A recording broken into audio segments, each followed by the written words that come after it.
इस लेक्चर के साथ मैं क्लास 12th मैथ्स का chapter 1 relation and function start कर रहा हूँ। तो टॉपिक शुरू करने से पहले मैं थोड़ा-सा आपको बता दूँ कि मैं किस तरह से इस चैप्टर को लेने वाला हूँ और आपको क्या-क्या चीज़ों की ज़रूरत होगी। सबसे पहली चीज़, अगर आपको रिलेशन एंड फंक्शंस अच्छे से समझना है, तो आपको सबसे ज़्यादा ज़रूरत पड़ेगी क्लास 11th के पहले 2 चैप्टर्स की, सेट्स की और रिलेशन एंड फंक्शन जो क्लास 11th का लेवल था। क्योंकि जहाँ पे हमने वो टॉपिक एंड करे हैं, वहीं से 12th में शुरू होता है। तो अगर आपको 11th का कांसेप्ट अच्छे से नहीं आता होगा, 12th का समझना मुश्किल हो जाता है एंड कई सारी चीज़ें आपको रटनी पड़ेंगी। बहुत पूरे-पूरे चांसेस हैं कि आपको रटना पड़ेगा अगर 11th नहीं आता। तो बेटर होगा कि आपने वो देख रखा हो। दूसरी चीज़, मैं डायरेक्ट एनसीईआरटी से क्वेश्चंस इसके नहीं ले सकता क्योंकि जिस तरह से एनसीईआरटी डिज़ाइन है रिलेशन एंड फंक्शन चैप्टर के लिए, वो तरीका मुझे एक्सप्लेन करने के हिसाब से पसंद नहीं है। क्योंकि उसमें कई ऐसे पॉइंट्स हैं मुझे बार-बार ऊपर-नीचे जंप करना पड़ता है। तो आप जानते हो 11th में भी आपने देखा कि मैं अलग-अलग आपको बुकलेट्स बना के दे रहा हूँ, तो 12th की भी ऑलरेडी बना रखी है, लेकिन इसको थोड़ा-सा मॉडिफ़ाई करा। 11th में तो जनरली मैं एनसीईआरटी के क्वेश्चंस की ही बना रहा था बुकलेट और अलग से आपको असाइनमेंट्स देता था जो कि एग्ज़ाम्पलर प्रॉब्लम और बोर्ड के क्वेश्चन बैंक पे और तीसरी हमारे प्राइवेट पब्लिशर्स के जो क्वेश्चंस होते हैं उन पे बेस्ड होती थी। इस बार थोड़ा-सा चेंज करा है। इस बार मैंने बुकलेट के अंदर ही क्वेश्चन मिक्स कर दिए। इसमें आपको एनसीईआरटी के क्वेश्चन मिलेंगे, एग्जाम्पलर के मिलेंगे, बोर्ड के क्वेश्चन बैंक के मिलेंगे और प्राइवेट पब्लिशर्स के मिलेंगे। आपको दिख रहा है मैंने एनईबीपी कोड दे रखा है। तो जौन-सा क्वेश्चन मैंने जहाँ से उठाया है उसके आगे वो कोड लिखा होगा और इस टॉपिक की जो असाइनमेंट्स हैं वो सारे जब इसके लेक्चर कंप्लीट हो जाएँगे तब मैं अपलोड करूँगा उसकी असाइनमेंट्स क्योंकि थोड़ा-सा क्या है ना ऑनलाइन इस चीज़ को समझाना मेरे लिए भी न्यू है। ऑफ़लाइन तो 9 साल पढ़ाया है मैंने, 9 साल, 10 साल, अगर आप ऑनलाइन को काउंट करो तो 10 साल से भी ऊपर हो जाता है। अगर प्रॉपर ऑफ़लाइन देखा जाए तो 9 साल पढ़ाया है। तो उसके अंदर एक अलग वे में एक्सप्लेन किया जाता है और ऑनलाइन तरीका पूरा बदलना पड़ता है। इसलिए मैंने असाइनमेंट्स अभी नहीं बनाई, लेकिन असाइनमेंट्स मैं बाद में बनाऊँगा क्योंकि मेरा ये प्लान है कि हो सकता है कि जो असाइनमेंट्स में मैं क्वेश्चन रखना चाहता हूँ, मुझे समझाते हुए फ़ील आए कि नहीं ये चीज़ मुझे पहले बता देनी चाहिए। असाइनमेंट से पहले अगर ये चीज़ें पता होंगी तो अच्छा रहेगा। तो वो कराते हुए ही मुझे समझ आएगा जब मैं रिकॉर्डिंग कर रहा हूँगा। दैट्स व्हाई इसकी असाइनमेंट्स पहले अपलोड नहीं करा, सिर्फ़ इस चैप्टर की। आगे ऐसा कोई चैप्टर नहीं क्योंकि ये बहुत थ्योरेटिकल चैप्टर है, तो इसलिए मैं चाहता हूँ कि आपको थोड़ा इंटरेस्ट आए इसको पढ़ने में। तो आपको ये बुकलेट का लिंक डाउनलोड का आपको डिस्क्रिप्शन में मिल जाएगा, इसका आप डाउनलोड कर सकते हो वहाँ से जाके। असाइनमेंट एंड में होगी और दूसरी जो लास्ट पॉइंट है, मेरी असाइनमेंट और मेरी ये जो बुकलेट्स हैं, इनके अलावा आपको बोर्ड की प्रिपरेशन के लिए कुछ भी करने की ज़रूरत नहीं है। बोर्ड के लिए ये मोर देन इनफ है। जितने मैं यहाँ पे क्वेश्चंस आपको दे रहा हूँ प्रैक्टिस के लिए असाइनमेंट्स के अंदर, बोर्ड के लिए इससे 30% मेहनत चाहिए होती है सिर्फ़, इससे ज़्यादा नहीं चाहिए होती। तो जो आप मेहनत करोगे, वो बेसिकली आपका और बेस स्ट्रॉन्ग करने के लिए है और बोर्ड में 100 स्कोर करने की तैयारी के लिए है। उसके अलावा आप जिस भी एंट्रेंस को आगे अटेम्प्ट करना चाहो, जिस भी, अगर आप साइंस से हो तो जेईई मेंस अगर आप देना चाहते हो, उसके लिए भी आपका ये बेस बनेगा और अगर आप कॉमर्स के स्टूडेंट हो और आप कोई और एंट्रेंस देना चाहते हो, तो उसके लिए भी आपका बेस यहाँ पे बनेगा एंड ये करने के बाद आपको किसी और बुक को खरीदने की ना तो ज़रूरत है, ना कुछ और करने की ज़रूरत है एंड लास्ट में आपको ज़रूरत पड़ेगी जब बोर्ड एग्ज़ाम आएगा कुछ प्रैक्टिस के पैटर्न की कि बोर्ड के लिए कैसे प्रैक्टिस की जाए, फाइनल प्रैक्टिस, क्योंकि ये हो गया कंसेप्ट सीखने की कि सारे कंसेप्ट अच्छे से सीख लिए, एक-एक चीज़ अच्छे से क्लियर हो गई।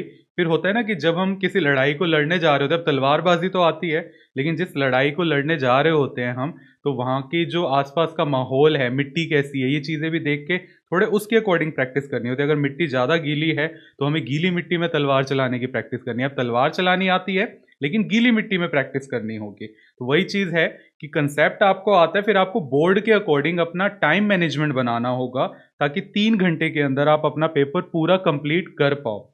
तो ये चीज़ें मैं डिस्कस करूँगा आपसे जब पूरा 12th का सिलेबस कंप्लीट हो जाएगा एंड आई होप कि सितंबर-अक्टूबर के आसपास ये पूरा कंप्लीट हो जाएगा। तब मैं ये चीज़ें डिस्कस करूँगा कि बोर्ड के लिए आप कैसे प्रिपेयर करो, इन असाइनमेंट्स को करने के बाद।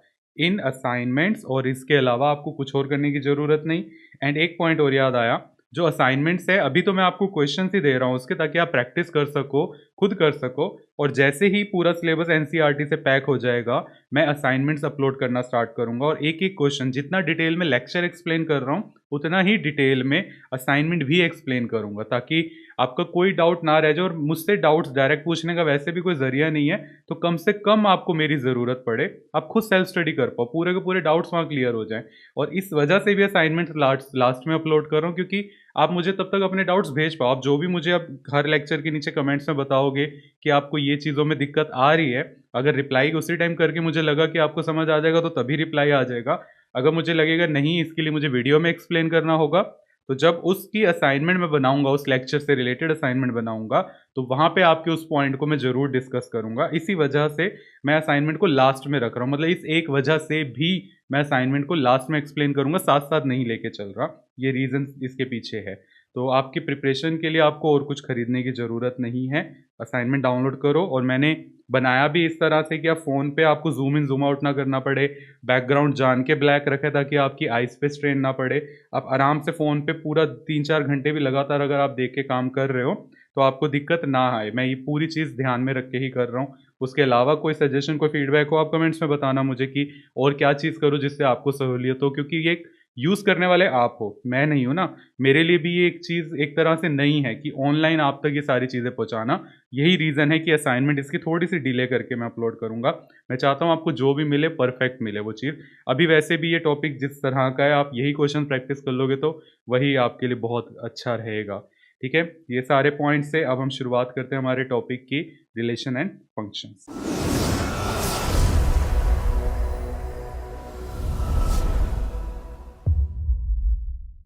हमारा जो सबसे पहला टॉपिक है वो है रिलेशंस। एक छोटा सा ब्रीफ आपको दे देता हूँ। आपने लास्ट ईयर जाना कि जैसे अगर हमारे पास एक ये सेट ए है 1 2, ठीक है? अगर मुझे एक रिलेशन बनाना है ऑन ए का मतलब जो मैपिंग होती है रिलेशन की, वो यहाँ पर ए टू ए हो जाती है। तो मुझे अगर ए से ए तक का रिलेशन बनाना है, तो मैं कितने रिलेशंस बना सकता हूँ इसके अंदर? आप देखो ज़रा, याद दिलाऊँ आपको डेफिनेशन। सबसे पहले हम लिखें कार्टेशियन प्रोडक्ट। तो ए का जब ए से कार्टेशियन प्रोडक्ट आप करोगे, 1 2 को 1 2 से मल्टीप्लाई करोगे, तो आपको मिलेगा 1 1 1 2 2 1 और 2 2। ये पेयर्स आपको यहाँ पे मिले। अब इन पेयर्स, ये कार्टेशियन प्रोडक्ट हमारा आ गया। याद करो क्या डेफिनेशन हमने पढ़ी थी 11th के अंदर, कि जो रिलेशन होता है वो कार्टेशियन प्रोडक्ट का या तो सबसेट होता है या फिर उसके इक्वल होता है, या सिंपल कह दो कि कार्टेशियन प्रोडक्ट के सबसेट के बराबर होता है। और इक्वल वाला पार्ट भी उसमें काउंट कर सकते हो, तो सिर्फ कहने के अलग अलग लहजा हो जाता है। लिखा हुआ आपको दिख ही रहा है किस तरह से लिख के रिप्रेजेंट करते हैं, सबसेट और इक्वल्स टू कार्टेशियन प्रोडक्ट। ये रिलेशन की डेफिनेशन थी। तो इस कार्टेशियन प्रोडक्ट के कितने सबसेट्स बन सकते हैं? रूल आपको ध्यान होगा, 2 रेज़ टू पावर n होता था कैलकुलेट करने का, यानी कि 2 रेज़ टू पावर, 4 एलिमेंट्स हैं इस कार्टेशियन प्रोडक्ट में, तो इसलिए 2 रेज़ टू पावर 4, और ये हमारे हुए 16। तो 16 सबसेट्स यहाँ पे बन सकते हैं। और वो 16 सबसेट्स कौन से होंगे? ये वाले। सबसे पहला हमारा 5 होगा, फिर हम सिंगल सिंगल इन एलिमेंट्स को ले लेते हैं जो हमारे अंदर ऑर्डर्ड पेयर बन रहे हैं, फिर 2 2 का पेयर लेते हैं, और फिर 3 3 का, और आखिरी में पूरा का पूरा कार्टेशियन प्रोडक्ट आ जाता है। तो ये आप गिन सकते हो स्क्रीन को, वीडियो को पॉज करके, कि ये 16 सबसेट ही हैं आपके, ठीक?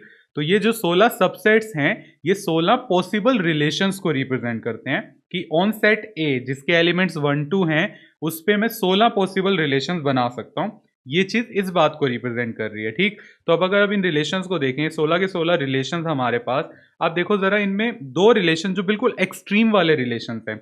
एक्सट्रीम मतलब बिल्कुल कॉर्नर वाले। तो आपको दिख रहे हैं, मैंने उनको व्हाइट कलर में हाईलाइट करा है। एक को फाई जो व्हाइट कलर में है, और दूसरा आपको नीचे दिख रहा होगा जो व्हाइट कलर में पूरा का पूरा कार्टेशियन प्रोडक्ट। ये 2 एक्सट्रीम वाले सबसेट्स हैं, ठीक? मतलब एक तो हो गए बीच वाली, ये सिर्फ इंग्लिश का एक वर्ड है एक्सट्रीम। हम एक्सट्रीम वर्ड तब यूज करते हैं जब हम कॉर्नर वाली किसी चीज को रिप्रेजेंट कर रहे हो। अगर हमारे पास 4 चीजें हैं, तो एक इधर से कॉर्नर और इधर से कॉर्नर वाली चीज को हम एक्सट्रीम कह देते हैं, कि 2 एक्सट्रीम वैल्यूज और वो बीच वाली 2 मिड वैल्यूज हो गई हमारे पास।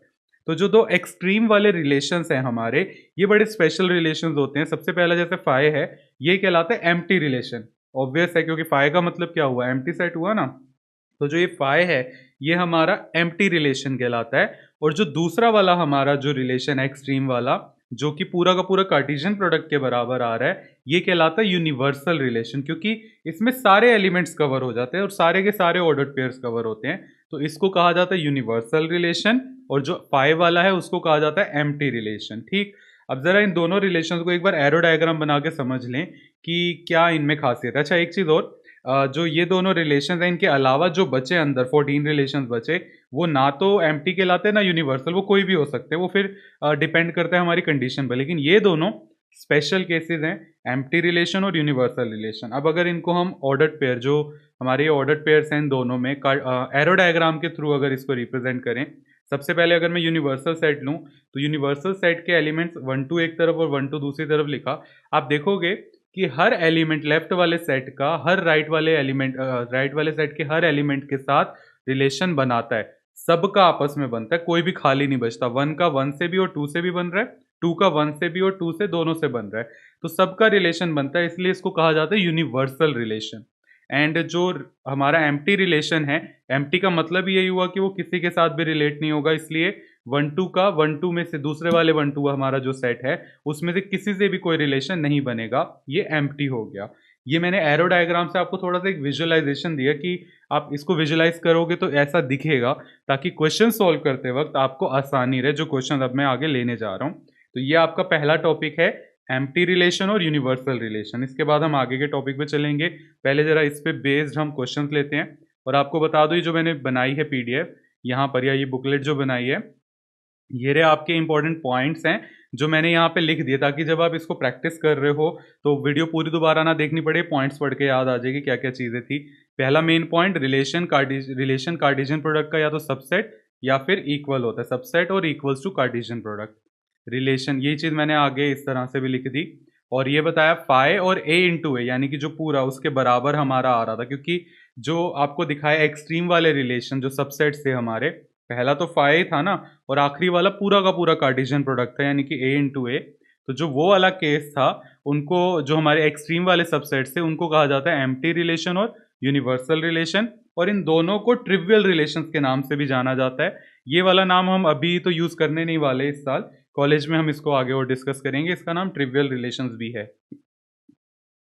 ओके, क्वेश्चंस अगर देखें तो आपको दिख रहा है, पहला क्वेश्चन मैंने आगे एन लिखा है, एन का मतलब ये एनसीईआरटी से है, ये बोर्ड के क्वेश्चन बैंक से है। बी लिखा हुआ है, अभी आपको मैंने स्टार्टिंग में बताया कि ये मैंने कोड्स यूज करें NEBP, ताकि आपको पता हो कौन सा क्वेश्चन कहाँ से लिया है। मैं एनसीईआरटी के सारे क्वेश्चंस कवर करूंगा, फिर से कह रहा हूँ, कोई छोड़ने नहीं वाला। अगर कोई क्वेश्चन छोड़ूंगा तो आपको बता दूंगा कि क्यों छोड़ रहा हूँ उस क्वेश्चन को, रीजन आपको दूंगा, क्योंकि जनरली मैं वो क्वेश्चन अवॉइड करता हूँ जो बिल्कुल ही थ्योरी होते हैं, जो आपके खुद के लिए होते हैं कि आप खुद उसको लिखें आंसर, तो ज़्यादा अच्छा रहेगा। वो भी 1 2 ही हैं आपके पूरे इस चैप्टर के अंदर, तो वो मैं आपको बताऊंगा, वो भी मैंने इसके अंदर रखे हैं, ताकि आपको पता हो कि कौन सा मैं नहीं ले रहा। अब जो ये क्वेश्चन है, इसको ज़रा डिस्कस करते हैं, ये आपकी पहली एक्सरसाइज से ही है, यहाँ पे लें इसे। क्या कह रहे हैं, let R be the relation in the set N. In the set N का मतलब ये हुआ कि जो मैपिंग होगी वो एन टू एन होगी। ऑन द सेट एन भी लिखा जाता है इसको, और इन द सेट एन, ये तो बस इंग्लिश का फिर से वे हो गया एक्सप्लेन करने का। रिलेशन क्या दी है उसको ज़रा यहाँ कॉपी कर दूँ, A B such that A is equals to B minus two, and जो बी है ग्रेटर देन 6 है, ये हमें रिलेशन दी है। कह रहे हैं चूज द करेक्ट आंसर, इन चारों ऑर्डर पेयर में से कौन सा इस रिलेशन को बिलोंग करेगा, हमें करेक्ट वाला बताना है। तो देखो डेफिनेशन क्या है हमारे पास, कि ए जो है बी माइनस टू के बराबर हो और बी 6 से बड़ा हो। बी कौन से वाला पार्ट है, बाद वाला, पहले वाला ए बाद वाला बी, तो यानी कि ये हमारे सारे बी हैं, ठीक, और उससे आगे वाले सारे ए हैं। तो उन्होंने कहा बी जो है 6 से बड़ा हो, पहले पार्ट में बी जो है यहाँ पे 4 दी है, 6 से बड़ा नहीं है, तो ये तो करेक्ट होने नहीं वाला ऑप्शन, क्योंकि आधी डेफिनेशन यहाँ फेल हो रही है।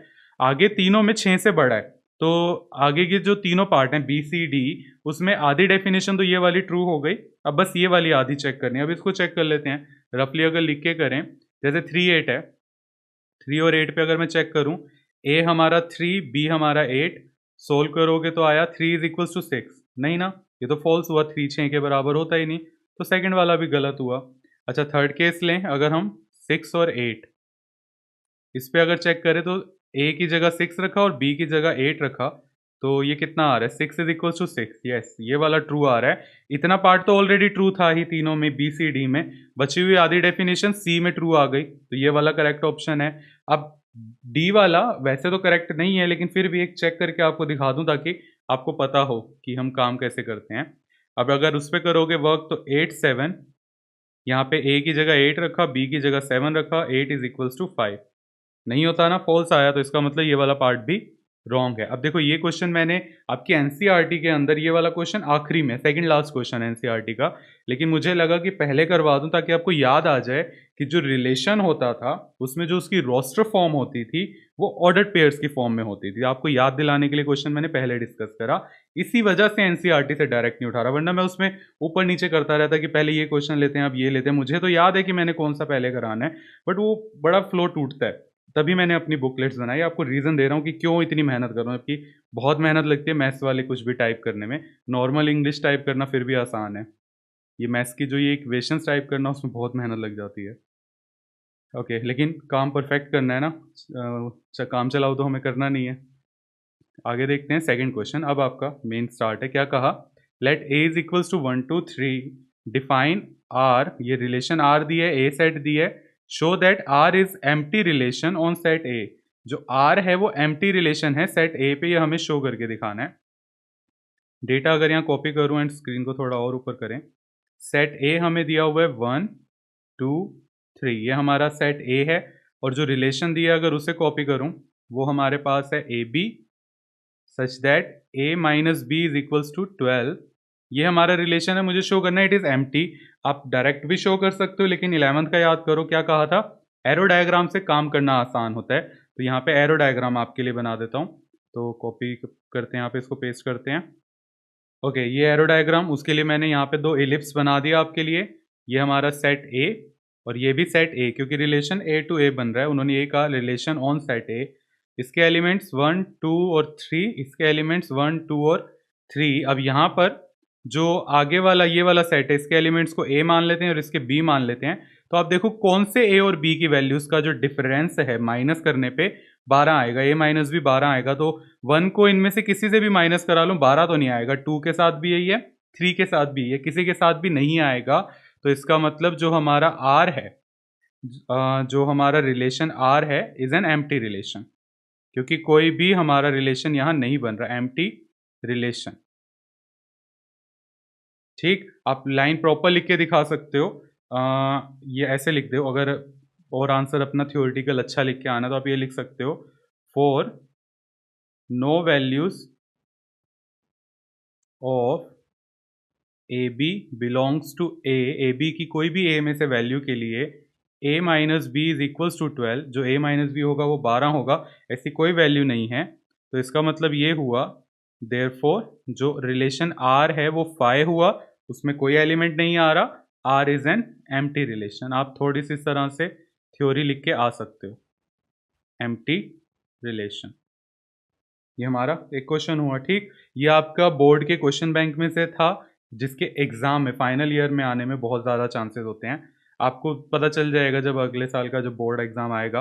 अगर भरोसा ना हो ना कि इससे पता नहीं पेपर बनेगा या नहीं, पिछले 8-10 साल के बोर्ड के पेपर उठा के देख लो और मेरी असाइनमेंट्स देख लो, ये बुकलेट्स देख लो, कंपेयर कर लो, सारे क्वेश्चन आपको बुकलेट के अंदर मिलेंगे और आगे आने वाले बोर्ड के क्वेश्चन भी इसमें होंगे, अगर आप क्वेश्चंस को ध्यान में रख के पढ़ाई कर रहे हो तो। सीखने के लिए कर रहे हो तो फिर ये बातें अभी मैटर नहीं करती, जब बोर्ड की प्रिपरेशन के लिए वीडियो बनाऊंगा वहाँ अच्छे से बताऊंगा कि अब लास्ट स्टेप क्या करना है, क्योंकि वो हमारा आखिरी स्टेप होता है कि अब बोर्ड के लिए किस तरह से तैयारी करनी। बताया ना, तलवार चलानी सीख लो, फिर इतना ही रह जाता है कि गीली मिट्टी पे कैसे चलानी है, फिर वो सीखना होता है कि जब हम फिसलने लगे तो कैसे बैलेंस बनाना है, फिर वो काम रह जाता है। तलवार चलानी तो पहले सीख सकते हैं ना, तो वही चीज़ हम अभी यहाँ कर रहे हैं, मेटाफोरिकली स्पीकिंग। सच में तलवार नहीं चलानी, कहीं लिटरली मत ले लेना मेरी बातों को। मैं जब ऑफलाइन पढ़ाता था मेरे कुछ स्टूडेंट्स ना मस्ती करने के लिए लिटरली भी ले लेते थे इन चीज़ों को। ओके, क्वेश्चन नंबर 3, क्या कहा, let a be the set of all students of a boys school. Okay, a set है ऑल स्टूडेंट्स,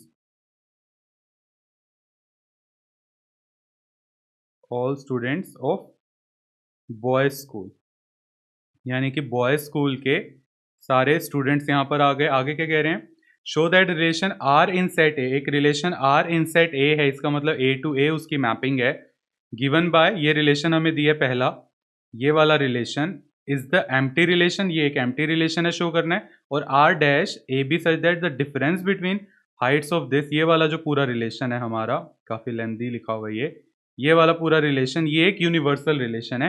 ये आपकी एनसीईआरटी में से है, या तो एनसीईआरटी एक्सरसाइज का क्वेश्चन होगा या एग्जाम्पल होगा, जो मुझे सही लगा मैंने वो लिया, और कहा ना कि सब करवाऊंगा, जो एग्जाम्पल हार्ड्स हैं वो भी लूंगा। बहुत बेसिक वाले एग्जाम्पल छोड़े हैं मैंने, जो जिनका कोई लॉजिक नहीं है, वीडियो का लेंथ बढ़ जाती है ऐसे एग्जाम्पल से, वो आप खुद अटेम्प्ट कर सकते हो। दिक्कत आए तो बताना, असाइनमेंट के टाइम ले लेंगे उससे। अच्छा, अब मैं ज़रा इस रिलेशन को लिखूँ, पहले वाला रिलेशन देखो क्या दिया है, A B such that A is sister of B. Okay, arrow diagram सबसे बेस्ट समझाने के लिए तो एक एरो डायग्राम यहाँ कॉपी करता हूँ, ये आपके सामने है। जो उन्होंने रिलेशन बोला, इन सेट ए बोला, यानी कि यहाँ पे भी सेट ए, यहाँ पे भी सेट ए, और सेट ए क्या था हमारा, एक स्कूल के सारे बॉयज स्टूडेंट, सारे के सारे। तो यहाँ पे हमारे ऑल बॉयज हैं, इधर भी ऑल बॉयज हैं, जितने भी आप चाहो तो ऐसे नाम दे दो कि boy 1, boy 2, boy 3 and so on. और इधर भी हमारे सारे बॉयज हैं, boy 1, boy 2, boy 3 and so on. आप ऐसे दे सकते हो, तो अब आपको समझना आसान रहेगा। आप चाहो एरो डायग्राम एग्जाम में मत लिख के आओ, डायरेक्ट आंसर दे दो आगे।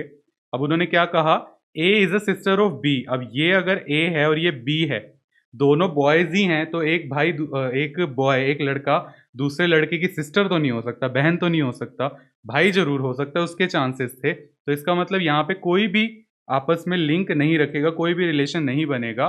तो यहाँ पे हमारा ये आ गया फाई। ठीक, तो आप इसको डायरेक्ट रीजन आप यही लिख के आ सकते हो, it is an empty relation because for no values of A and B belongs to set A. मैं लिख देता हूँ इसको, अच्छा रहेगा, आपको और अच्छे से क्लियर हो जाएगा। एज, इसको और प्रिसाइजली लिखते हैं, as set A has, set A only has boys, therefore जो आपका रिलेशन आर है वो किसके बराबर हो गया, फाई। तो इतनी लाइन लिख के ही मीनिंग क्लियर हो गया कि अगर सेट ए जो है उसमें सिर्फ बॉयज हैं, इसलिए वो सिस्टर वाला रिलेशन तो बन नहीं सकता। तो आर जो हो गया, फाई हो गया, it is an empty relation, it is an empty relation. ये हमारा शो हो गया। अब यहाँ पे ये जो थ्योरी आती है ना, ये थोड़ा सा पका देती है, जिसको लिखने के कई अपने तरीके हो सकते हैं। मैंने बोली आपको कोई और लाइन थी, लेकिन लिखते वक्त फील आया कि ये लाइन ज़्यादा बेटर रहेगी।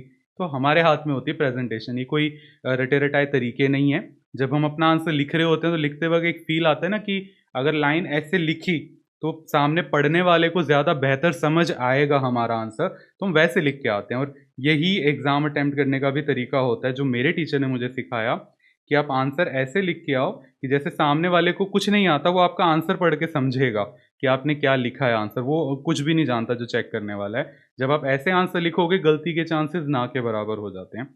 तो अब मैंने इसलिए लाइन ऐसे लिखी कि समझाने के लिए कि जो पढ़ेगा उसको रीज़न मिल गया ना कि सारे बॉयज़ हैं, इसलिए वो रिलेशन एम्प्टी है। अगर मैं पिछले वाला भी लिखता, जो मैंने पीछे स्टेटमेंट दी थी, ये पिछले वाले पार्ट में कि for no values of A B belongs to A, और आगे लिख देता A is a sister of B, वो भी करेक्ट होती। लेकिन आप खुद सोचो दोनों में से कौन सी ज़्यादा बेटर है समझाने के लिए।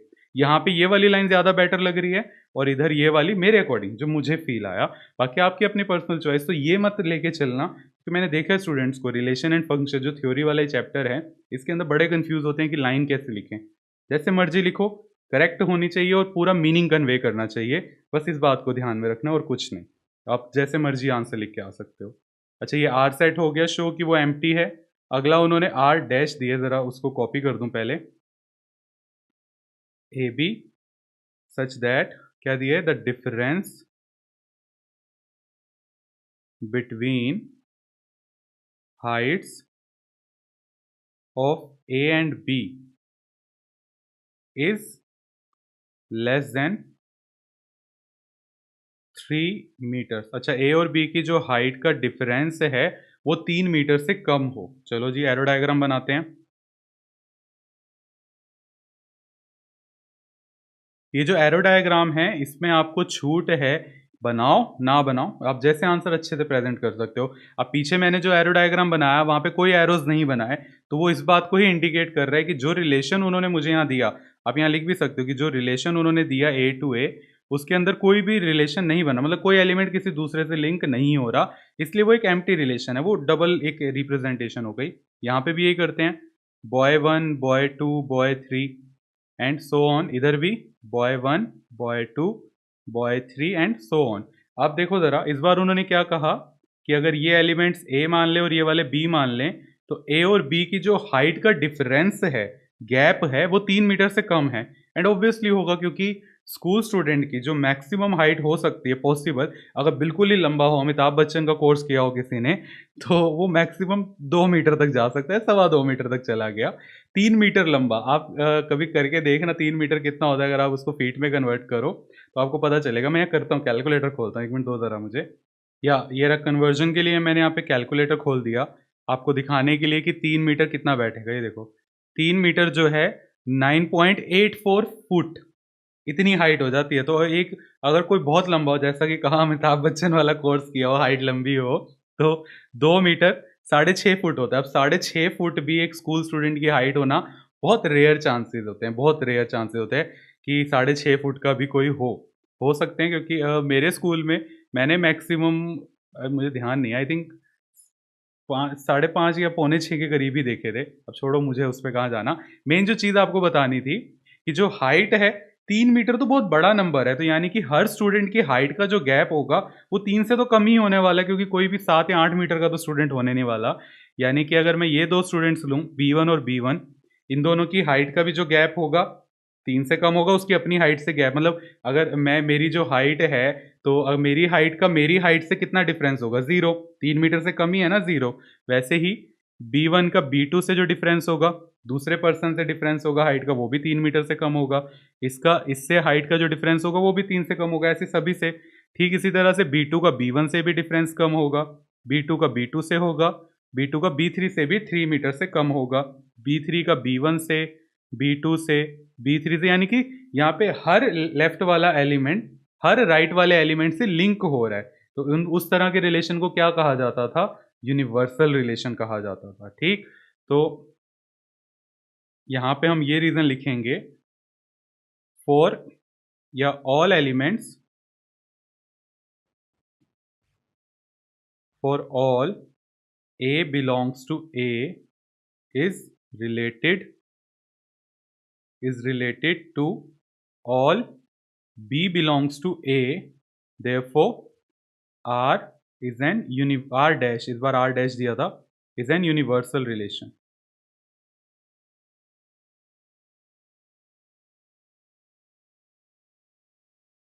ठीक, आपके सामने है प्रेजेंटेशन। इस बार लाइन थोड़ी सी और चेंज करी ना, और आपने देखा थोड़ा सा फंबल करता हूँ मैं बीच में, क्योंकि लिखते वक्त प्रोसेसिंग होती है ब्रेन में कि कैसे लिखूं कि और अच्छे से आंसर आए। रटे रटाई चीज़ों से काम नहीं चलता, आपको सोचना है कैसे लाइन लिखो। मैंने यहाँ पे वर्ड यूज़ करा कि हर ए, स्मॉल ए, जो कि ए से ही बिलोंग करता है, कैपिटल ए वाले सेट से, जो सारे बॉयज़ को ही रिप्रेजेंट कर रहा है, वो रिलेटेड होगा हर बी की वैल्यू के साथ। मैं बोलते वक्त, समझाते वक्त कह रहा था कि लिंक्ड होगा, बट लिंक्ड वर्ड अगर मैं लिखता ना तो वो उतना अच्छा मीनिंग नहीं क्रिएट करता जितना रिलेटेड क्रिएट कर रहा है। दैट्स वाई मैंने रिलेटेड वर्ड यूज करा। लिंक्ड गलत नहीं है, बट रिलेटेड उससे कहीं ज्यादा बेटर है थ्योरी में लिखने के हिसाब से, इसलिए रिलेटेड यूज करा।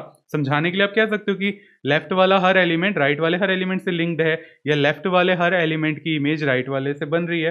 कहने के अलग अलग तरीके हो सकते हैं, लिखते वक्त रिलेटेड वर्ड ज़्यादा बेटर रहता है। तो मैं बहुत डीप ले रहा हूँ, ये क्वेश्चन एक एक दो दो नंबर के हैं, लेकिन इतना डिटेल में इसलिए ले रहा हूँ क्योंकि बहुत थ्योरी वाला टॉपिक है। मैं चाहता हूँ अच्छे से आपको क्लियर हो, कुछ छोटा सा भी डाउट ना रह जाए, क्योंकि डाउट्स क्लियर करने के ऑप्शंस हमारे पास थोड़े कम हैं यहाँ पे ऑनलाइन के थ्रू, इसलिए इतना डीप लेके चल रहा हूँ। वरना आप जानते हो फटाफट ख़त्म कराने में मेरा ही टाइम बचेगा ना, जल्दी हो जाएंगे लेक्चर्स अपलोड।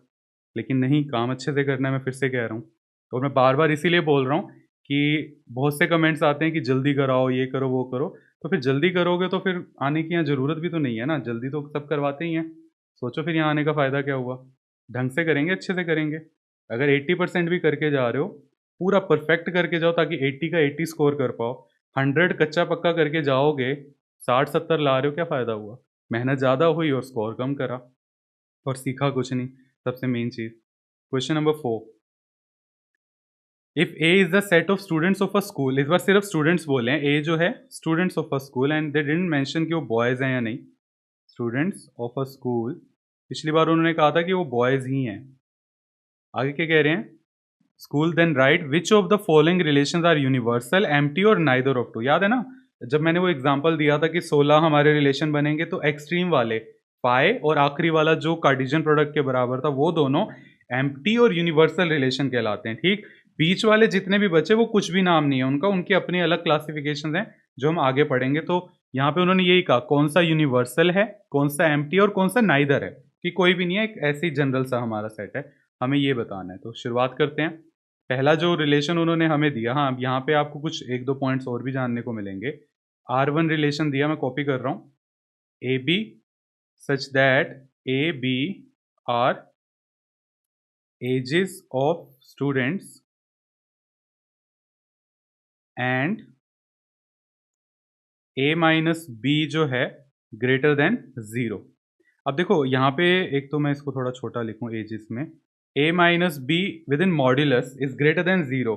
तो ये जो माइनस हो रहा है और मॉड्यूलस के अंदर हो रहा है, लॉजिकली क्या मीनिंग रखता है, क्योंकि जब तक वो नहीं समझ आएगा हम इसको नहीं आगे कर पाएंगे। लॉजिकली क्या मीनिंग है देखो ज़रा, 3 में से अगर 4 माइनस करूँ तो -1 मिलता है, 4 में से 3 माइनस करूँ तो 1 मिलता है, तो डिफरेंट आउटपुट हमें मिले। लेकिन अगर इनको मॉड्यूलस के अंदर कर दूँ तो मुझे दोनों में ही 1 रिटर्न होता है। इसको भी मॉड्यूलस में कर दूं तो दोनों में ही मुझे 1 रिटर्न हुआ, 1 मिला। तो 1 क्या रिप्रेजेंट कर रहा है यहाँ पे? 3 और 4 के बीच के गैप को। 3 और 4 के बीच में कितना गैप है? 1।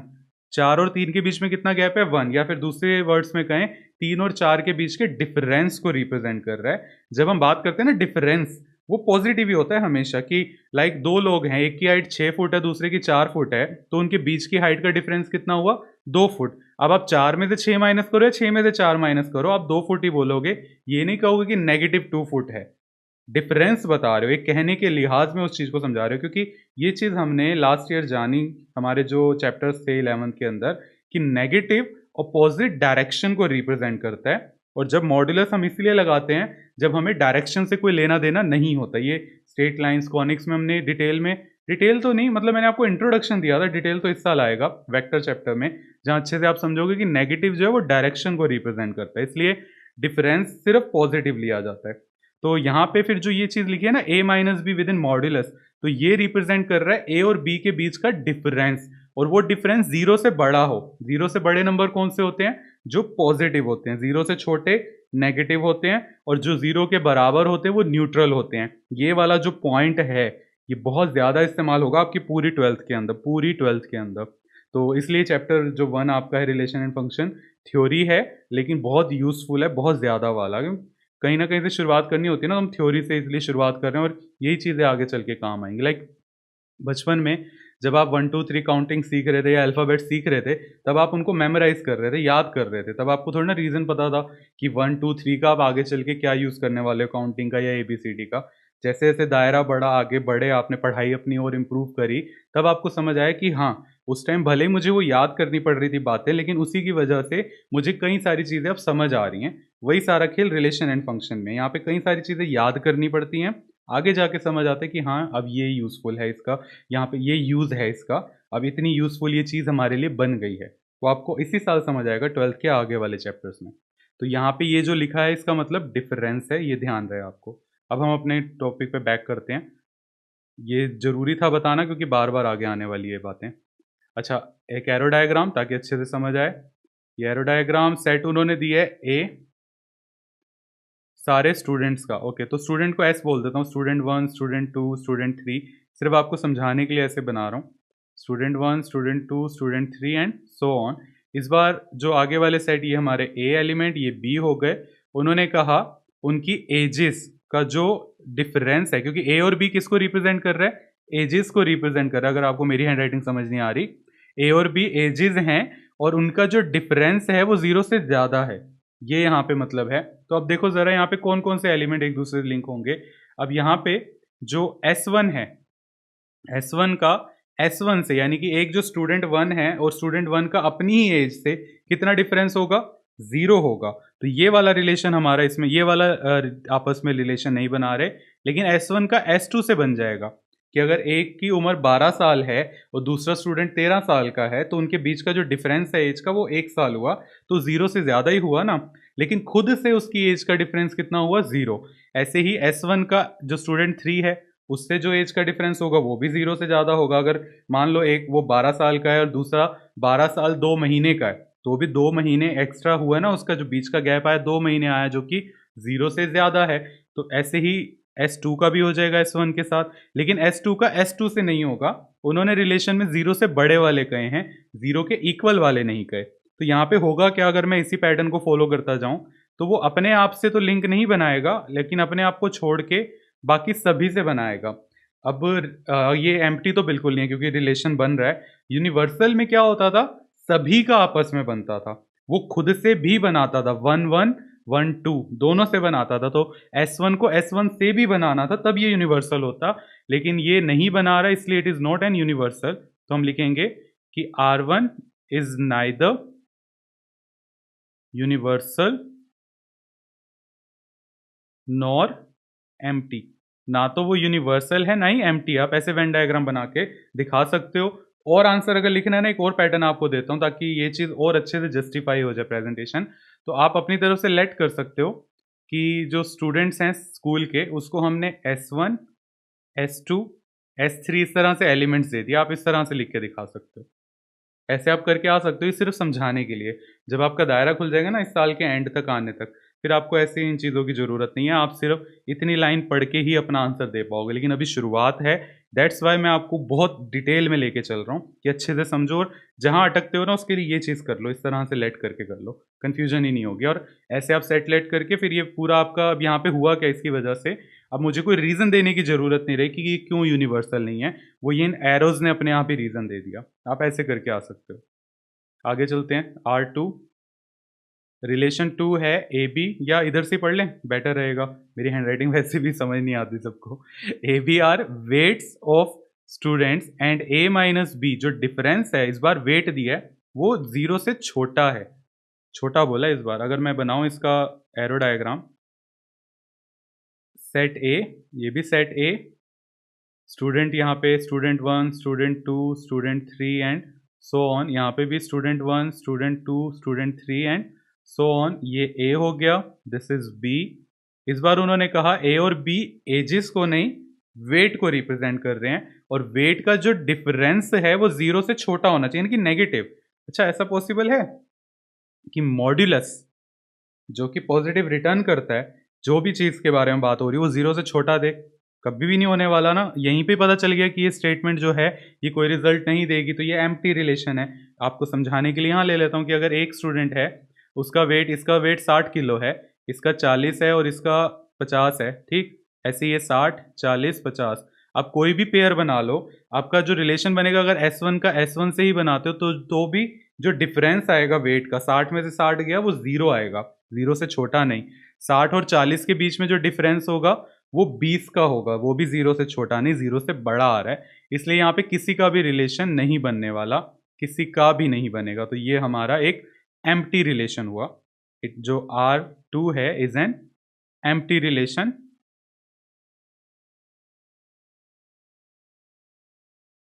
ठीक, और आप रीज़न ये दे सकते हो, अगर आपको रीज़न देना है, लाइन अगर लिख के दिखाना है तो आपको लग रहा है कि यार इनसफिशिएंट है ये आंसर, तो आप रीज़न दे सकते हो because the difference can not B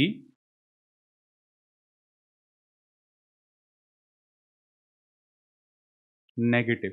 जो डिफरेंस है वो नेगेटिव नहीं हो सकता। देखा आपने, मैंने ये नहीं लिखा difference of weight can not be negative, difference ही नेगेटिव नहीं हो सकता। अगर वो कहते हैं ना एजेस का डिफरेंस 0 से छोटा, वो भी पॉसिबल नहीं है। नेगेटिव में थोड़ा ना किसी की एज का डिफरेंस होता है, और खासकर मॉड्यूलस लगाया ही इसी वजह से किया था कि नेगेटिव ना आए, तो सिर्फ यही लाइन लिख दी, बिकॉज जो डिफरेंस है वो नेगेटिव हो ही नहीं सकता, इसलिए ये हमारा एम्प्टी रिलेशन है। ये दूसरा पार्ट हो गया। अब तीसरे पे चलते हैं। R3 क्या बोला है? A B are student studying in same class. Okay, देखते हैं ज़रा इसे। यहाँ पे बनाया एरो डायग्राम, ये हमारा सेट ए, इधर भी सेट ए, S1 S2 S3, ये सारे स्टूडेंट स्कूल के, ये सारे स्टूडेंट स्कूल के। अब यहाँ पे एक गड़बड़ है। मान लो चलो S1 और S1 तो एक ही क्लास में पढ़ रहे होंगे, क्योंकि वो खुद ही से तो एक लिंक बनाएगा ही बनाएगा ना, वो खुद तो एक क्लास में होगा। लेकिन S1 और S2 एक क्लास में हो भी सकते, नहीं भी हो सकते। हमारे पास कोई कंपलसरी रीज़न नहीं है, उसके लिए हमें पूरे स्कूल का डेटा चाहिए। तो अब उस हिसाब से ले लो, अगर एक स्कूल में 1200 बच्चे हैं, अभी 1200 स्टूडेंट्स हैं, तो एक क्लास के अंदर 60 ही तो होंगे सिर्फ जो सेम क्लास में होंगे। 1200 के 1200 तो एक ही क्लास के अंदर नहीं आने वाले ना, 60 या 70 जितने भी एक क्लास में आते होंगे वो उसके अंदर आ रहे होंगे, एक ही के अंदर। यानी कि यहाँ पे रिलेशन बनेगा लेकिन सबका नहीं बनेगा, कुछ का बनेगा। S1 का हो सकता है S3 से बन जाए और इसके बाद सीधा S9 से बने, स्टूडेंट 9 से, कि वो दोनों एक ही क्लास में हो, लेकिन बीच में कुछ खाली भी रह जाएंगे। तो सबका सबसे नहीं बन रहा और एम्प्टी भी नहीं है ये, इसलिए ये नाइदर एंड नॉर वाला केस हो गया। तो यहाँ पे जो R3 है is neither universal nor empty. ना तो वो यूनिवर्सल है ना ही एम्प्टी, क्योंकि खाली नहीं है। और यूनिवर्सल हम तब कहते हैं जब सबका एक दूसरे से रिलेशन बन रहा हो, सबका तो यहाँ नहीं बन रहा। जैसे पहले पार्ट में भी सबका नहीं बन रहा था क्योंकि वो खुद से रिलेशन नहीं बना रहा था। वो खुद से कब बनाता, अगर यहाँ पर इक्वल दिया होता, इक्वल्स टू जीरो इंक्लूड होता, क्योंकि अपनी एज के साथ जो डिफरेंस उसका निकलेगा वो तो जीरो ही निकलने वाला है ना। अगर मैं स्टूडेंट हूँ, मेरी उम्र अगर 10 साल है, तो मैं जब दूसरे सेट में हूँ तब भी 10 का ही हूँ, तो 10 में से 10 माइनस होकर जीरो ही आता है ना। तो वो यहाँ पे नहीं था। ये आपका क्वेश्चन 4 हुआ। आई होप आपको क्लियर हुआ होगा। बहुत ज़्यादा थ्योरी है, आज तक एग्जाम में नहीं आया ये बोर्ड में। इस चीज़ सिर्फ आपको सिखाने के लिए मैंने कुछ क्वेश्चन लिए हैं इसमें से। दिख नहीं रहा कि अभी तक सिर्फ एक ही क्वेश्चन है जो एनसीईआरटी का लिए, एक नहीं दो, एक ये थर्ड और एक फर्स्ट। बाकी मैंने बोर्ड के क्वेश्चन बैंक से लिए हैं। ये क्वेश्चन ज़्यादा से ज़्यादा अगर आपको एग्जाम के अकॉर्डिंग अगर आप देखो तो एग्जाम में 1 या 2 नंबर में ज़्यादा से ज़्यादा आएंगे, तो उसमें ज़्यादा डिटेलिंग करनी नहीं होती, सीधा सीधा आंसर देके आना होता है। लास्ट 5th पार्ट लेते हैं, 5th क्वेश्चन, वो भी बोर्ड के क्वेश्चन बैंक से है। और इसके बाद फिर हमारा मेन टॉपिक स्टार्ट होगा जो इस साल का सबसे स्पेशल टॉपिक है, और आपकी फ्यूचर की मैथ्स, कॉलेज की मैथ्स इसी से ही शुरुआत होगी। 12th के अंदर तो हम इसका यूज़ नहीं करने वाले, फंक्शंस का करेंगे, रिलेशन का यूज़ नहीं है, जैसे 11th में भी था। क्या दिया है, सेट ए दिया है 1 2 3, ए इज 1 2 3, और कह रहे हैं डिफाइन अ रिलेशन, उन्होंने हमें डिफाइन करके दिया है A B such that a plus B is greater than 0, ये रिलेशन दिया है। Show that r is a universal relation on set a, r जो है यूनिवर्सल रिलेशन है सेट a पे। तो सबसे बेस्ट तरीका एरो डायग्राम, और ये वाला तो हमारा फाइनाइट है, वैल्यूज भी दे रखी हैं 1 2 3 1 2 3, और ये हमारे a एलिमेंट्स को रिप्रेजेंट करेगा, ये b को करेगा। रिलेशन क्या दिया है कि a प्लस बी 0 से बड़ा होना चाहिए, यानी कि a और b का सम 0 से बड़ा हो, किस किस का होगा। अब 1 का 1 से जो सम होगा 0 से बड़ा होगा, बिल्कुल। 1 का 2 से जो सम होगा 0 से बड़ा होगा, 1 प्लस 2 3, वो भी बड़ा होता है, 1 का 3 से भी बड़ा होगा। ठीक ऐसे ही 2 का 1 के साथ जो सम होगा वो भी बड़ा होगा 0 से, 2 का 2 से भी और 2 का 3 से भी। ठीक इसी तरह से 3 का 1 के साथ जो सम होगा, 3 का 2 के साथ जो सम होगा और 3 का 3 से जो सम होगा, तो सब 0 से बड़ा होगा। यहाँ पे सारे एलिमेंट्स पहले वाले सेट के दूसरे वाले से लिंक्ड हैं, तो इसका मतलब it is an universal relation. जो प्रूफ हो गया वो ये एरो डायग्राम हो गया, लेकिन अगर आप और डिटेलिंग लिखना चाहते हो तो इसको रोस्टर फॉर्म में लिख के दिखा दो। ये सिर्फ एक्स्ट्रा इन्फॉर्मेशन के लिए कि 1 1 1 2 1 3, अब दिख रहा है आपको 1 सबके साथ लिंक है। ऐसे ही 2 का भी सबसे रिलेशन बन रहा है, 2 1 2 2 2 3, और लास्ट 3 का भी बन रहा है 3 1 3 2 और 3 3, ये भी हमारे रिलेशन बना रहे हैं। तो इसका मतलब hence it is an universal relation, it is a universal relation, ये हमारा आंसर। इसके साथ एम्प्टी और यूनिवर्सल रिलेशन का टॉपिक खत्म हो गया, यूं कह लो ट्रिवियल रिलेशंस का टॉपिक एंड होता है। अब हमारा जो टॉपिक है वो है रिफ्लेक्सिव, सिमेट्रिक और ट्रांजिटिव रिलेशंस, जो कि तीनों मिलके बनाते हैं इक्विवेलेंस रिलेशन। अब हम इसके बारे में जानेंगे, यही आपका स्पेशल टॉपिक है, क्योंकि इक्विवेलेंस रिलेशन के लिए ये तीनों चीज़ें बहुत ज़रूरी हैं जानना। और इक्विवेलेंस रिलेशन आपका एक्चुअल इस्तेमाल है फ्यूचर में रिलेशंस को लेके। जो डीप वाली मैथ्स पढ़ोगे ना कॉलेज में, उसमें आपको पढ़ने को मिलेगा कि हाँ, इक्विवेलेंस रिलेशन ही आपका सबसे ज़्यादा यूजफुल टॉपिक रहेगा, आपको वहाँ जाके पता चलेगा। तो शुरुआत करते हैं हम उसकी।